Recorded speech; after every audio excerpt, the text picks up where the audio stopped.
Some folks scoff at karma, but after what happened to me, you might reconsider. When HOA tyrant Sandra Holloway, who knew every rule like scripture, stole my $78,000 boat and claimed it as homeowners association property, I didn't lash out. I waited.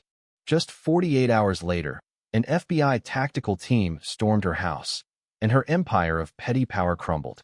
Here's how it unfolded: a tale of audacity, deception, and a software engineer's quiet revenge in Tampa's Palm Isle estates.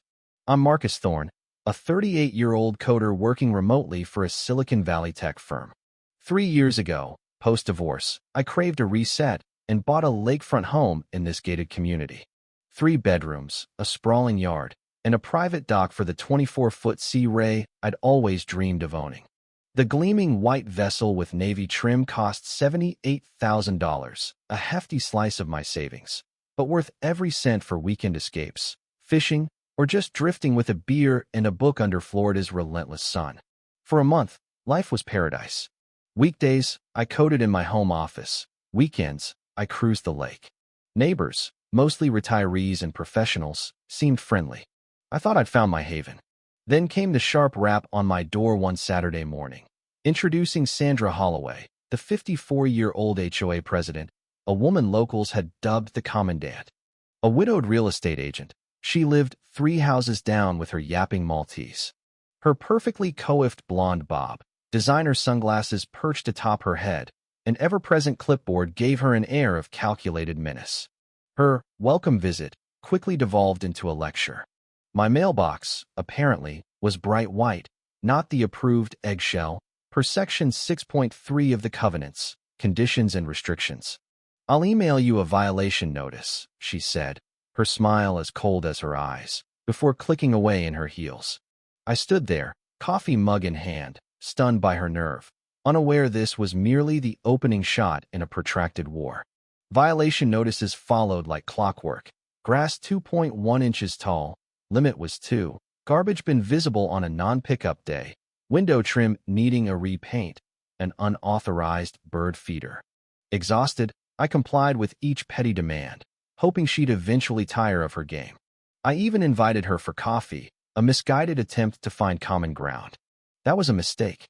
She scoured my home for further infractions, leaving with a glint in her eye.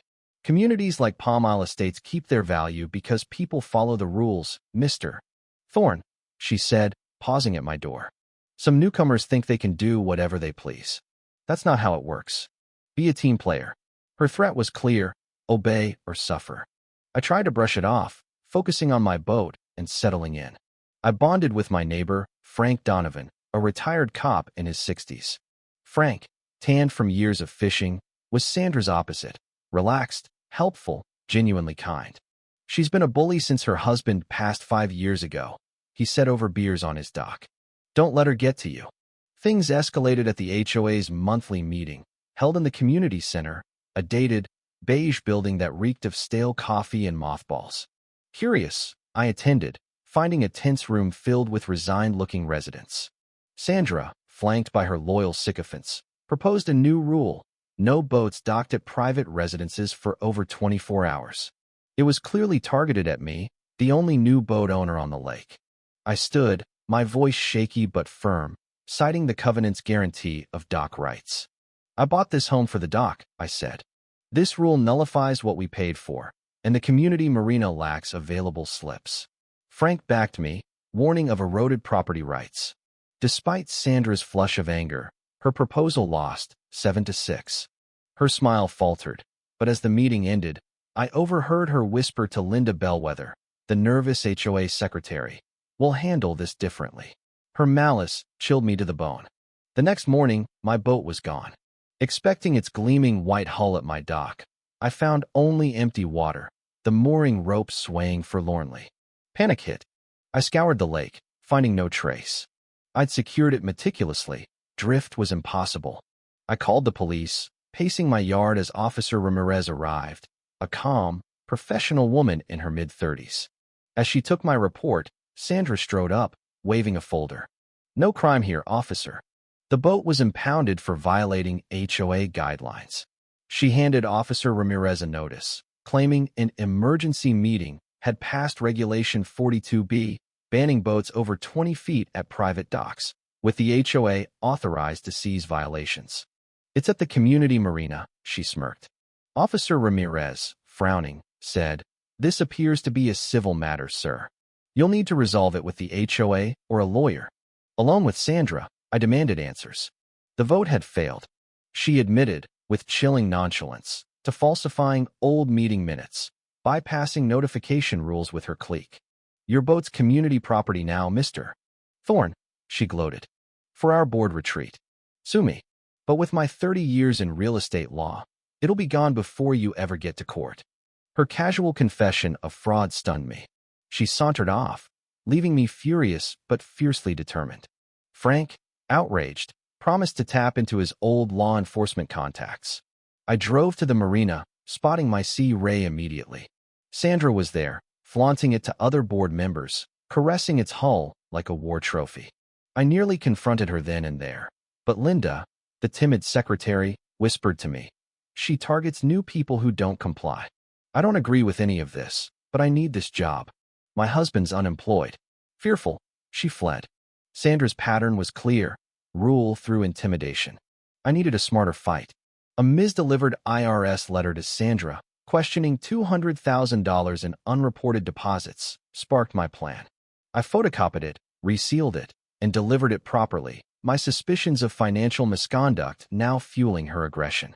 With Frank's help, I enlisted my old college friend, David Chun, a sharp forensic accountant. David's timeline showed Sandra's miraculous financial recovery after near foreclosure coinciding precisely with her HOA presidency. A $300 a month mortgage suddenly paid off, a new Mercedes, lavish European trips. David accessed HOA records, revealing a series of suspicious transfers to shell companies like Lakeside Enhancements and Palm Oil Services, with vague labels like landscaping or community improvements, but no actual work ever done. Classic embezzlement. Former residents confirmed Sandra's modus operandi. Minor violations would escalate until valuables, cars, art, even high-end bicycles were seized and sold. My boat was already listed for $95,000 to a Miami buyer named Vargas, via a shady broker David uncovered. He found $450,000 in unreported income from Sandra's illicit sales over the years. Frank, digging deeper, uncovered her late husband's tenuous link to a cold FBI case involving antiquity smuggling. I contacted Agent Miller at the Tampa FBI field office. He was intrigued but needed current, actionable evidence. Posing as an interested buyer, my friend Kenji Tanaka, a tech entrepreneur with a flair for the dramatic, offered $100,000 cash for my boat. He met Sandra at the marina, wearing a hidden microphone. She bragged, "I've done this dozens of times. These tech guys, they break the rules, they lose their boats. Vargas in Miami handles my special sales boats. Art, you name it. Fast, no questions asked." She even mentioned a rare painting from her husband's collection. Kenji arranged a dockside handover of documents. I immediately sent the recording to Agent Miller, who, to my astonishment, linked Vargas to a stolen Caravaggio painting valued at $3 million. Sandra, spooked by something, perhaps Kenji's too eager offer or Miller's initial inquiries, ramped up her harassment. Daily violation notices, my power cut off twice, fake liens filed against my property. She even had an ally list my house for sale on a bogus website. Another HOA ally spotted me photographing records in the community office, prompting Sandra to call an emergency meeting, accusing me of being a community threat. But the tide was turning. Neighbors, led by Frank and a surprisingly brave Linda, rebelled. Linda, voice trembling but resolute, confessed, Sandra has been embezzling funds through fake companies. She's been selling seized property for personal profit. Sandra's lawyer, a slick character named Harvey Kane, demanded I pay $100,000 for defamation, but the crowd backed me. Desperate, Sandra slashed my tires, smashed my mailbox, and cut my power lines again. I found her forging home ownership documents with Harvey, clearly planning to escalate her seizure attempts. Agent Miller needed 48 hours to coordinate, but my boat was set to leave for Miami that very night. Using my IT expertise, I accessed the Sea Ray's remote GPS and engine control system. As it reached a secluded cove, presumably for the handover to Vargas, I activated its deafening alarm and strobe lights. Vargas, thinking it was a police bust, fled right into an FBI ambush, carrying the Caravaggio and the boat sale documents. Simultaneously, I remotely locked Sandra's Mercedes as she was about to leave her house, trapping her until Agent Miller's team arrived. They recovered a USB drive filled with fraudulent HOA records and $50,000 in cash from her safe. Sandra blamed Harvey and the board, but Linda's meticulously kept evidence, combined with the boat sting, sealed her fate. Harvey Kane, caught shredding files, quickly turned state's witness. The FBI recovered an estimated $30 million in stolen art and other valuables. Sandra Holloway faced a battery of federal charges: fraud, money laundering, theft, and ultimately received a 12-year prison sentence. My boat was returned, a little weathered but mine. I helped upgrade the community's security and financial systems. With a new, transparent HOA board in place, and my new neighbor, Dr. Eris Thorne, no relation, ironically, but a charming biologist, Palm Isle Estates finally felt like the haven I'd sought. Karma, as it turns out, has a way of catching up. Cross the wrong coder, and the FBI might just crash your dock party.